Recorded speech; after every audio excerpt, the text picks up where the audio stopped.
James Carver pulled his Tesla into the quiet parking lot of Pinewood Cemetery, the hum of the engine fading into the soft rustle of leaves carried by the November wind. It was the 15th, a date etched into his soul for the past decade, the day Sophia slipped away from him forever. At 62, James had built a life most could only dream of, a tech empire that revolutionized software development, a sprawling mansion overlooking Puget Sound, and a name that echoed through Silicon Valley. But none of it filled the hollow space Sophia had left behind. He stepped out, his gray coat catching the breeze, and clutched a bouquet of white carnations, her favorite. The gravel crunched under his polished shoes as he made his way to her grave, a familiar path he could walk blindfolded. The cemetery stretched out in front of him, rows of headstones standing like silent sentinels under a sky heavy with clouds. Seattle's damp air clung to his skin, but he barely noticed. His focus was on that one spot, the simple granite marker with her name, Sophia Carver. He knelt down, brushing a few stray leaves off the stone, and placed the flowers gently at its base. 10 years, Soph, he murmured, his voice rough with time and grief. Still doesn't feel real. He closed his eyes, letting memories flood in. Her laugh that could light up a room, the way she'd scribble notes in the margins of her books, the quiet evenings they'd spent dreaming about a future he'd later trade for ambition. They'd met back when he was just a scrappy coder with big ideas, and she was a journalist chasing stories that mattered. She'd been his anchor, the one who'd pull him away from his computer to watch the sunset over Lake Washington, or drag him to some hole-in-the-wall diner for late-night fries. But he'd let work consume him. Meetings, deadlines, the endless grind to turn his startup into something and then one day, she was gone. No note, no goodbye, just an empty apartment and a silence that never left him. 10 years ago, he'd gotten the call. Sophia had died of a stroke, alone in a Portland hospital. He'd been too late to say goodbye, too late to fix whatever he'd broken. James traced the letters of her name with his fingertips, the cold stone a stark reminder of everything he'd lost. "I should have fought harder for you," he whispered. "I should have." His words caught in his throat as a shadow fell across the grave. He looked up, startled. A young woman stood a few feet away, hands tucked into the pockets of a faded denim jacket. She couldn't have been more than 30, with curly brown hair that spilled over her shoulders and eyes, God, those eyes, piercing blue just like Sophia's. She wasn't crying, wasn't moving, just staring at the same headstone he was kneeling before. He cleared his throat, standing slowly, his knees protesting the motion. "You okay?" he asked, his voice softer than usual. She didn't answer right away, her gaze flickering between him and the grave. Up close, he noticed the faint freckles across her nose, the way her jaw set in a stubborn line, features that tugged at something deep in his memory. "Did you know her?" he pressed, curiosity overriding the awkwardness. She shifted her weight, her boots scuffing the grass. "Yeah," she said finally, her tone clipped but steady. "I knew her better than anyone." James frowned. In all the years he'd come here, he'd never seen another soul visit Sophia's grave. He'd assumed she'd cut ties with everyone when she left him, that she'd faded into a life he'd never been part of. "How'd you know her?" he asked, taking a step closer. The woman exhaled sharply, like she'd been holding her breath for years. "My name's Lily," she said, meeting his eyes for the first time. "Sophia was my mom." The words hung in the air, heavy and impossible. James felt his chest tighten, his mind scrambling to make sense of it. "Your mom," he echoed, his voice barely above a whisper. She nodded, her expression unreadable. "And if what she told me is true," she continued, her voice dropping low, "then you're my dad." The world tilted beneath him. His legs felt like they might give out, and he gripped the edge of Sophia's headstone to steady himself. "What?" he managed, the words scraping out of him. Lily didn't flinch, didn't back down. "You heard me," she said, her blue eyes locking onto his with an intensity that made his skin prickle. "Sophia Carver was my mother, and she said you, James Carver, were my father."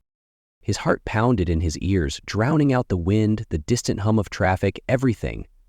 A daughter? He didn't have a daughter. He couldn't. Sophia would have told him. She wouldn't have kept something like this from him. Not the woman who'd once made him promise to always be honest, no matter what. But those eyes, those damn eyes, staring back at him were a mirror of the ones he'd loved for half his life. "That's impossible," he said, shaking his head. I didn't know." Lily's lips pressed into a thin line, a flicker of something, anger, maybe pain, crossing her face. "Yeah, well, neither did I for a long time," she said, "but here we are." She turned her head slightly, looking back at the grave, and for a moment James saw it. The way her profile caught the light, the curve of her cheek, the echo of Sophia in every line. His knees buckled again, but he caught himself. This wasn't some stranger playing a cruel trick. This was real. Too real. "Why didn't she tell me?" he asked, his voice cracking. Lily didn't answer right away. She just stood there, hands still in her pockets, like she was weighing whether he deserved the truth. "Guess you'll have to ask her that yourself," she said finally, nodding toward the headstone. "But don't expect an answer." Then, without another word, she turned and started walking away, her figure shrinking against the gray expanse of the cemetery. James stood frozen, the carnations wilting in his grip, his mind a storm of questions he couldn't silence. A daughter. Sophia had left him with a daughter he'd never known about. And now, 28 years later, she was walking out of his life as quickly as she'd walked in. James couldn't move, couldn't think straight, as Lily's figure faded into the misty haze of Pinewood Cemetery. Her words echoed in his head like a broken record. "You're my dad." He sank back down beside Sophia's grave, the damp grass soaking through his coat, but he didn't care. The bouquet of carnations lay forgotten beside him, their petals drooping in the November chill. How could this be real? How could Sophia, his Sophia, have kept a daughter from him for nearly 3 decades? He needed answers, and the only person who could give them was walking away. "Lily, wait," he called, his voice hoarse as he scrambled to his feet. She paused halfway down the path, her shoulders stiffening, but she didn't turn around. He stumbled forward, his polished shoes slipping on the wet ground, desperation pushing him faster than his 62-year-old knees wanted to go. "Please," he said when he caught up, breathless. "You can't just drop that on me and leave. I need to understand." Lily turned slowly, her blue eyes narrowing as they met his. "Understand what?" she asked, her tone sharp enough to cut. "That you had a kid you never knew about? Or that my mom spent her whole life making sure you didn't?" Her words hit him like a punch to the gut, but he didn't back down. "Both," he said, his voice steadier now. "I deserve to know why she didn't tell me, why you're only here now." She let out a bitter laugh, crossing her arms over her denim jacket. "Deserve? That's a funny word coming from you." James flinched, but he held her gaze. "I didn't know, Lily. I swear to you, I had no idea." She studied him for a long moment, like she was searching for a lie in his face, then sighed, her breath clouding in the cold air. "Fine," she said. "You want the story? Here it is." Lily leaned against a nearby tree, its bare branches clawing at the sky, and started talking. "Mom was pregnant with me when she left you, 29 years ago, give or take. She didn't plan it, neither of you did, I guess, but it happened and she made a choice." James's mind reeled, racing back to that time. He'd been 33, a restless coder with a head full of dreams, working late nights in a cramped Seattle apartment while Sophia typed articles at their kitchen table. They'd been crazy about each other. Her fire, his drive, the way they'd talk for hours about the world they wanted to build together. But then his startup took off, and he'd let it swallow him whole. "She left because of me," he said quietly, more to himself than to her. "I was obsessed with work. I kept promising her I'd slow down, but I never did." Lily nodded, her expression softening just a fraction. "That's what she told me. You were always chasing the next big thing, meetings, investors, some shiny future she didn't fit into. She didn't want to hold you back, so she walked away, took me with her, even before I was born." James' chest tightened, a dull ache spreading through him. "Where'd she go?" he asked, his voice barely above a whisper. "Portland," Lily said. "She started over there, just the two of us. Got a job at a little paper, freelanced when she could.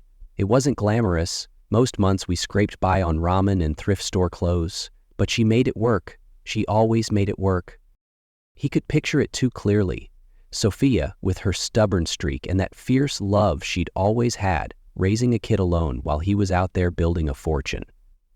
"Why didn't she tell me?" he asked again, the question clawing at him. "I would have helped. I would have been there." Lily's eyes flashed with something, anger, maybe, or just old hurt. "Because she didn't want your pity," she snapped. "She knew who you were turning into. James Carver, the tech genius, the guy on magazine covers. She didn't want to be the ex who showed up with a baby begging for a handout." Her words stung, but he couldn't argue. Back then he'd been relentless, consumed by ambition. If Sophia had come to him, pregnant and scared, would he have stepped up? Or would he have seen it as a distraction, something to fix with money and move past? He hated the answer that crept into his mind. "I looked for her," he said, his voice raw.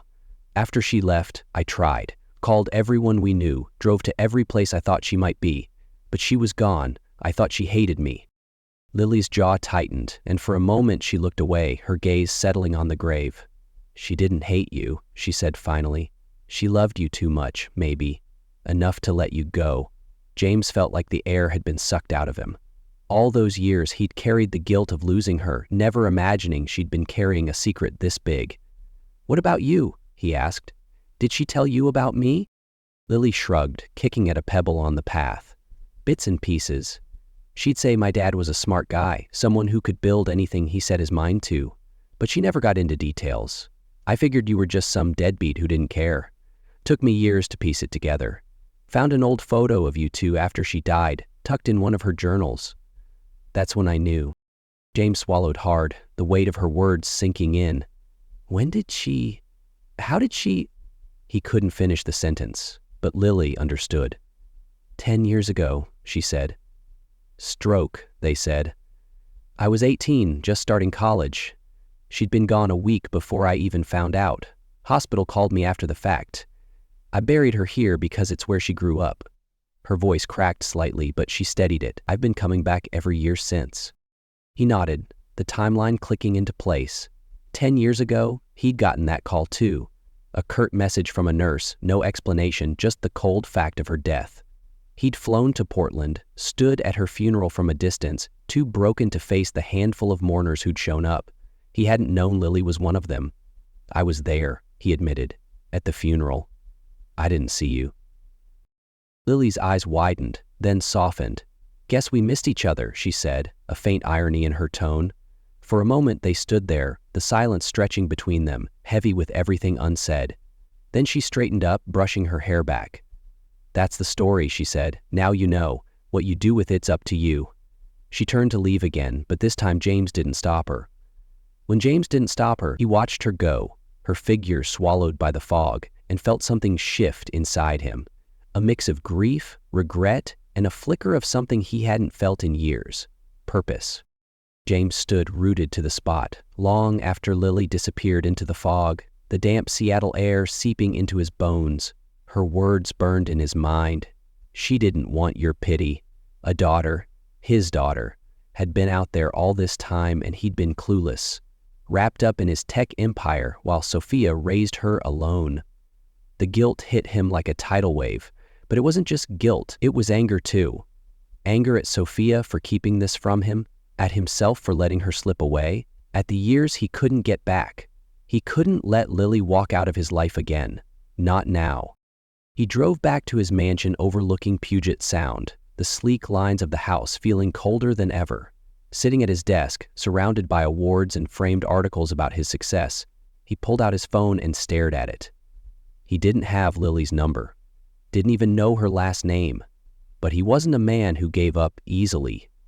He'd built a fortune from nothing. He could find his own kid. He called up an old friend, a private investigator named Tom, who'd helped him track down a competitor's leak years ago. I need you to find someone, James said, his voice tight.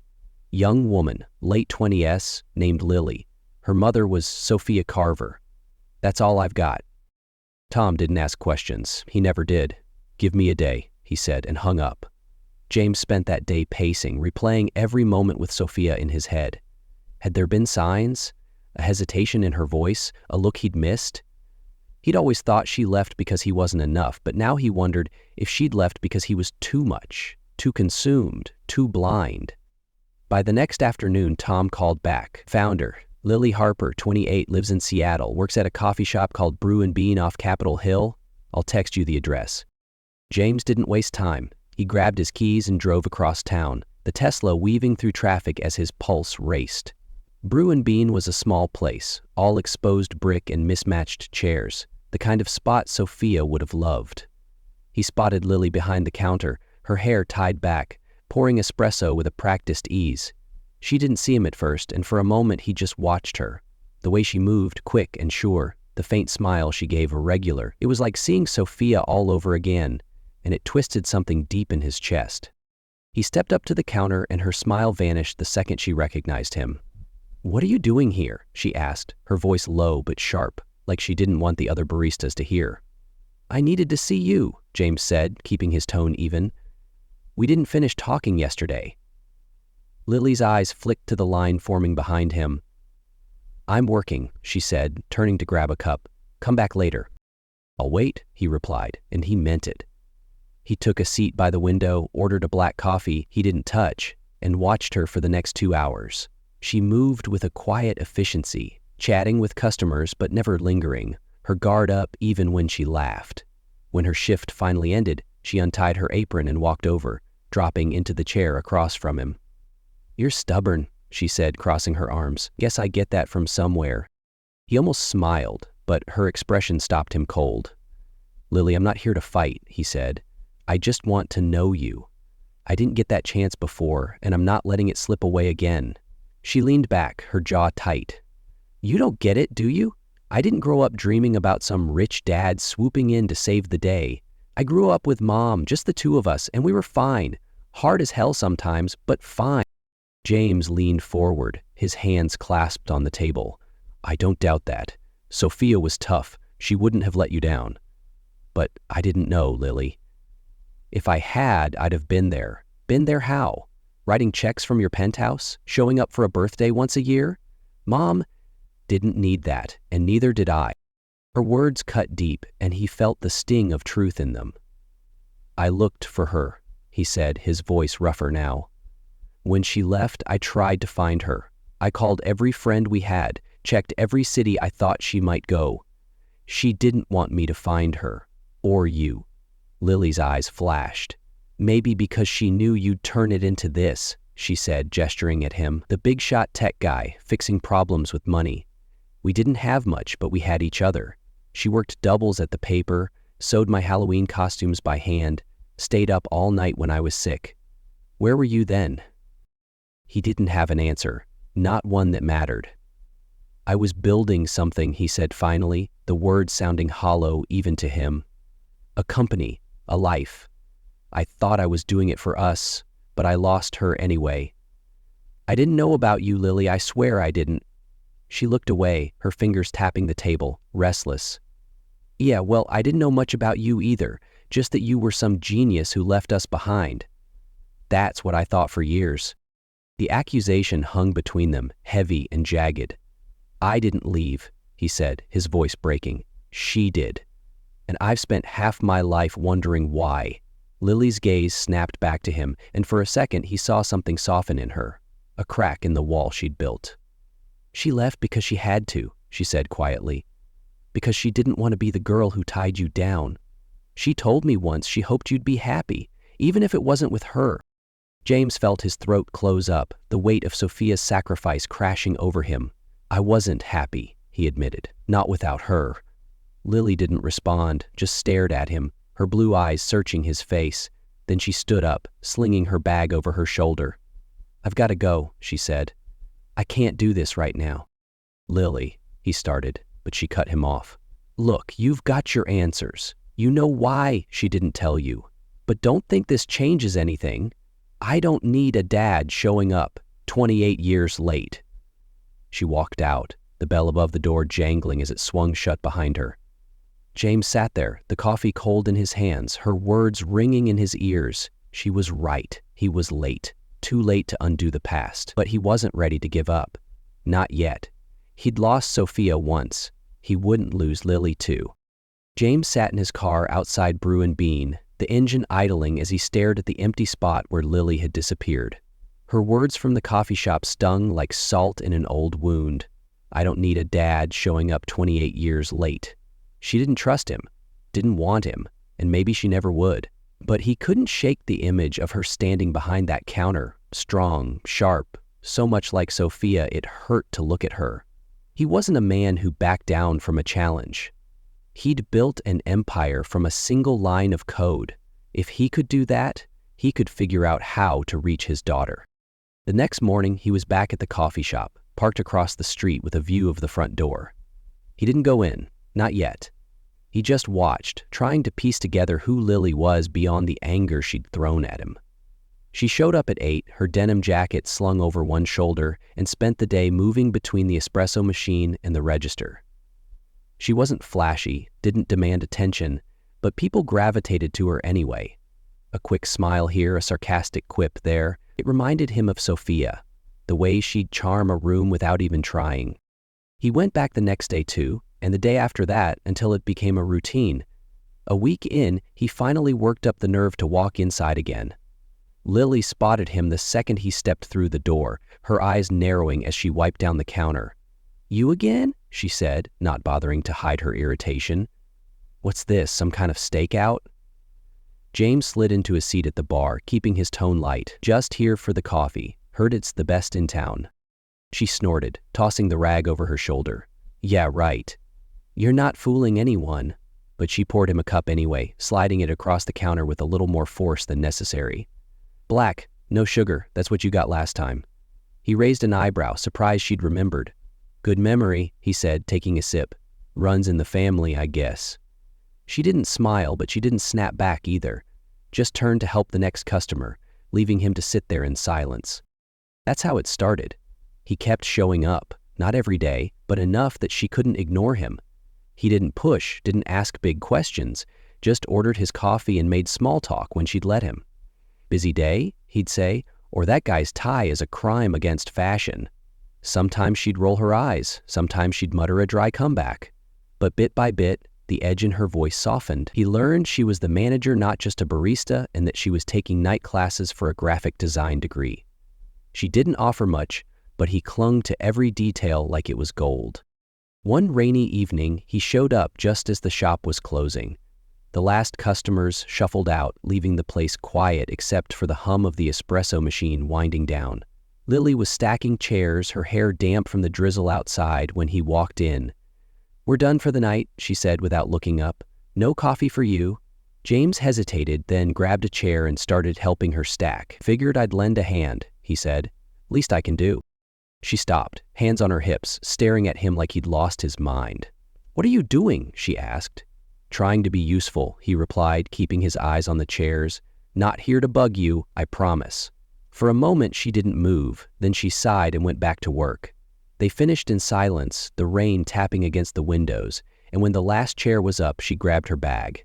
"You're weird, you know that?" she said, but there was a flicker of something, amusement maybe, in her eyes. "Been called worse," he said with a shrug. "You heading home?" She nodded, pulling on her jacket. "Yeah, but it's pouring out there. Bus stop's a block away." James glanced outside, the streetlights blurring in the downpour. "Let me drive you," he said. "No strings, just a ride." She hesitated, chewing her lip, then muttered, "Fine, but don't make it a habit." The drive was quiet at first, the wipers slicing through the rain as he navigated the wet streets. Lily stared out the window, her fingers tapping her knee, until she finally spoke. "Mom used to love nights like this," she said, her voice soft. She'd sit by the window with a cup of tea, sketching or writing, said the rain made her feel alive. James's grip tightened on the wheel, a memory flashing back. Sophia in their old apartment, curled up with a notebook, her hair glowing in the lamplight. "She dragged me out in it once," he said. "Middle of a storm, no umbrella, just to dance in the street." "I thought she was nuts." Lily turned to him, a small smile tugging at her lips. "That sounds like her." The car fell silent again, but it wasn't tense anymore. It was something closer to peace. When they pulled up to her apartment, a modest brick building in a scruffy part of town, she didn't bolt right away. "Thanks," she said, her voice quieter. "For the ride?" He nodded. Anytime. After that, something shifted. She didn't tell him to get lost when he showed up at the shop, and sometimes she'd sit with him after her shift, sipping tea while he nursed his coffee. One night, she pulled out her phone and showed him a photo. Sophia, younger, laughing with a toddler on her lap. "That's me," Lily said, pointing at the kid. "She took me to the beach that day. We built this awful sandcastle that fell apart in 10 minutes. James stared at the picture, his throat tight. "She looks happy," he said, "really happy." "She was," Lily said, her voice steady but laced with something raw. "Even when things sucked, and they did, a lot, she'd find a way to make it okay. She'd draw with me, tell me stories, make up games when we couldn't afford toys. She was everything." James swallowed hard, the weight of what he'd missed pressing down on him. "I met her at a tech conference," he said, almost to himself. "She was covering it for some local paper, asked me a question I didn't know how to answer. Next thing I knew, we were grabbing coffee, talking till midnight. She changed me, Lily, made me see more than just code and numbers."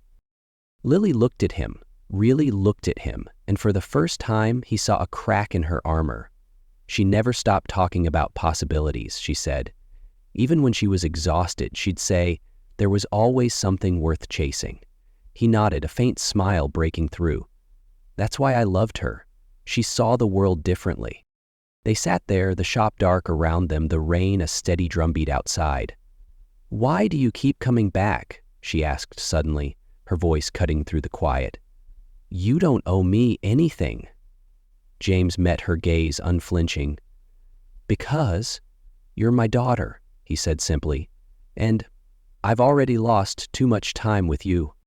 She didn't respond right away, just stared at him like she was weighing his words. Then she stood, grabbing her bag.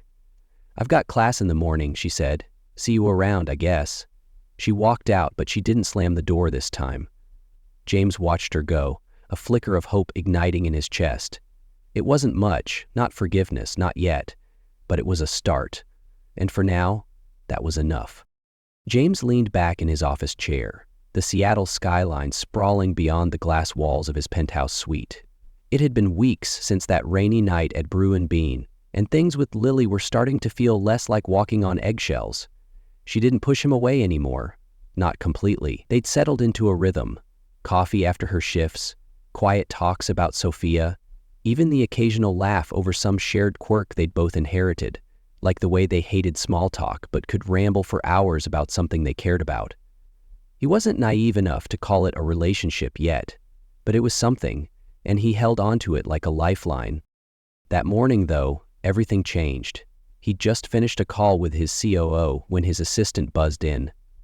"Mr. Carver, there's a package for you. No return address. Want me to bring it up?" James frowned. Anonymous mail wasn't his norm, but he told her to send it. A few minutes later, she handed him a plain manila envelope, weathered at the edges like it'd been sitting somewhere for years. He tore it open, and a single sheet of paper slipped out, folded tight, with handwriting he'd know anywhere. Sophia's. His hands shook as he unfolded it. The ink was faded, the words slanting like she'd written in a hurry. "James," it started, and his heart stopped. "If you're reading this, I'm gone, and I'm sorry for the mess I've left behind. I never wanted you to find out this way, but I couldn't face you with the truth while I was still here." He sank into his chair, the room blurring around him as he read on. 10 years ago, they found a tumor. Rare, aggressive, the kind of thing you don't come back from. I could have fought it, but the treatments were insane. Hundreds of thousands, maybe more. I didn't have that kind of money, and I wouldn't let you pay for it. I knew you'd dig until you found me, found her, and I couldn't risk that. Her, Lily. James' chest tightened, a cold dread creeping up his spine. "I left because I loved you," Sophia wrote, "because I wanted you to have the life you dreamed of, not one tied to a kid you didn't plan for. When I got sick, I made the same choice. I told them it was a stroke, paid a friend at the hospital to fudge the records. I didn't want you chasing a ghost, dragging Lily into your world when she was finally building her own. But if she's with you now, if you found each other, then maybe I was wrong to keep her from you. Take care of her, James. She's more like you than you'll ever know." The letter ended there, No signature, just a smudge where her pen had faltered. James stared at it, his breath shallow, the words sinking in like a slow poison. A tumor, not a stroke. Sophia hadn't just died. She'd chosen to die, to protect Lily from him, from his money, from the life she thought he'd force on them. He'd spent a decade mourning her, blaming himself for not being there, and all along she'd been hiding this. He felt sick, angry, heartbroken all at once. How could she do this? How could she think he wouldn't have dropped everything for her, for them? He didn't know how long he sat there, the letter crumpled in his fist, before he grabbed his keys and drove to Brew and Bean. Lily was behind the counter, mid-shift, chatting with a customer when he walked in. She glanced up, and whatever she saw in his face made her freeze. "What's wrong?" she asked, stepping around the counter as he approached. He couldn't speak, just handed her the letter, his hand trembling. "Read it," he said, his voice rough. "Now." She took it, her brow furrowing as she scanned the page. Her expression shifted, confusion, then shock, then something raw and unguarded. "This is Mom's writing," she whispered, her fingers tracing the lines. "A tumor? She lied?" James nodded, leaning against the counter to steady himself. "She didn't want me to know," he said. "Didn't want me to find you. She let herself go, Lily." "For us." Lily's eyes filled with tears, but she blinked them back, her jaw clenching. "She told me it was a stroke," she said, her voice breaking. "Said it was quick, that she didn't suffer. I believed her. I buried her, thinking—" She stopped, pressing a hand to her mouth, the letter shaking in her grip. James reached out, hesitant, then rested a hand on her shoulder. "She thought she was protecting you," he said, "from me, from what I'd do if I knew." "Protecting me?" Lily snapped, pulling away. "By dying? By leaving me alone? That's not protection, that's abandonment." Her voice cracked, and this time the tears spilled over. She swiped at them angrily, turning away from him. "She didn't have to do this. She could have told me. I would have—" She trailed off, her shoulders shaking, and James felt his own eyes burn. "I would have paid for it," he said quietly. "Every cent. I would have brought her home, gotten her the best doctors. She didn't have to go through it alone." Lily spun back to him, her face a mix of fury and grief. "And what? Drag us into your fancy life? She didn't want that, James. She didn't want your money. She wanted me to be free." Her words echoed Sophia's letter, and they hit him hard. "Maybe," he said, his voice low, "but she didn't give me a chance to choose. Or you." Lily stared at him, her breath hitching, then sank into a chair, the letter falling to the table. "She was so stubborn," she muttered, "always thinking she knew best. I hated that about her sometimes." James sat across from her, his hands clasped tight. "She thought she was doing right by you," he said, "by both of us. But she was wrong about one thing. I would have wanted you, Lily, tumor or not, money or not, I would have wanted you both." She looked up at him, her eyes red but clear, and for the first time he saw something shift, anger giving way to understanding, maybe even forgiveness. "I wanted her to fight," she said softly. "I would have begged her to. But she didn't give me that chance either." James nodded, the weight of their shared loss settling between them. "We're here now," he said. "She can't take that away." Lily picked up the letter again, folding it carefully, like it was the last piece of her mother she'd ever hold. "I don't know what to do with this," she admitted. "Me neither," he said. "But we'll figure it out. Together." She didn't answer, just tucked the letter into her pocket and stood, wiping her face. "I've got to finish my shift," she said, her voice steadier now. "Stick around if you want." He nodded, watching her head back to the counter. For once, he didn't feel like he was chasing a ghost. They were both here, broken but breathing, and that was enough. The days after Sophia's letter felt heavier, like the air itself carried the weight of her secret. James couldn't stop rereading it, tracing her slanted handwriting, trying to hear her voice in the words she'd left behind. He'd always thought her death was a sudden, cruel twist of fate, a stroke stealing her away before he could make things right. Now he knew she'd chosen it, let the tumor take her rather than reach out. It hurt in a way he couldn't put into words, but it also lit something inside him, a resolve to not let Lily slip away the same way Sophia had. Lily didn't talk about the letter much after that day at the coffee shop. She went back to work, pouring espresso and cracking dry jokes with customers like nothing had changed. But James could see it in her, the way her shoulders tensed when their eyes met, the quiet moments when she'd stare out the window, lost in thought. He kept showing up anyway, sitting at his usual spot by the counter, sipping coffee he barely tasted. They didn't need to say much. Being there was enough. One gray Saturday, a week later, Lily texted him out of the blue. "Meet me at Pinewood tomorrow, 10 a.m. No explanation, just that." James didn't ask questions, he just went. When he pulled into the cemetery, she was already there, standing by Sophia's grave with a small bouquet of white carnations in her hands. She looked up as he approached, her blue eyes steady, but softer than he'd ever seen them. "Thought we should do this together," she said, nodding at the headstone. "Feels right." He stepped closer, his own hands empty. He hadn't thought to bring flowers, too caught up in getting there. "Yeah," he said, his voice rough. "It does." Lily knelt down, placing the carnations gently on the grass, her fingers brushing the stone. "Hey, Mom," she said quietly. "Brought someone with me this time." She glanced at James, a faint smile tugging at her lips. "He's stubborn as hell. Guess you knew that." James chuckled despite himself, kneeling beside her. "She did," he said, his gaze settling on Sophia's name. "Sorry it took me so long, Soph. I should have been here sooner, for both of you." Lily didn't say anything, just sat back on her heels, the wind tugging at her hair. They stayed like that for a while, the silence thick with everything they couldn't say. Then she spoke, her voice low but firm. "I'm mad at her, you know, for not telling me, for not fighting, but I get it. She wanted me to have my own life." James nodded, his throat tight. "She wanted that for me too. Thought she was setting me free. But I'd have traded every damn thing I built to keep her. To keep you." Lily looked at him, her eyes searching his face, and he saw the walls she'd built start to crumble.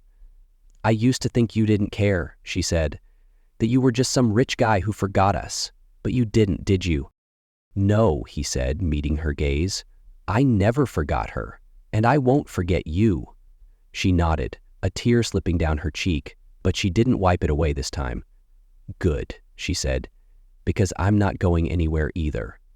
They stood up together, the carnations stark against the gray stone, and for the first time, James felt like they were on the same side of something, not just mourning Sophia, but moving forward. A few days later, they met up at Brew and Bean after her shift.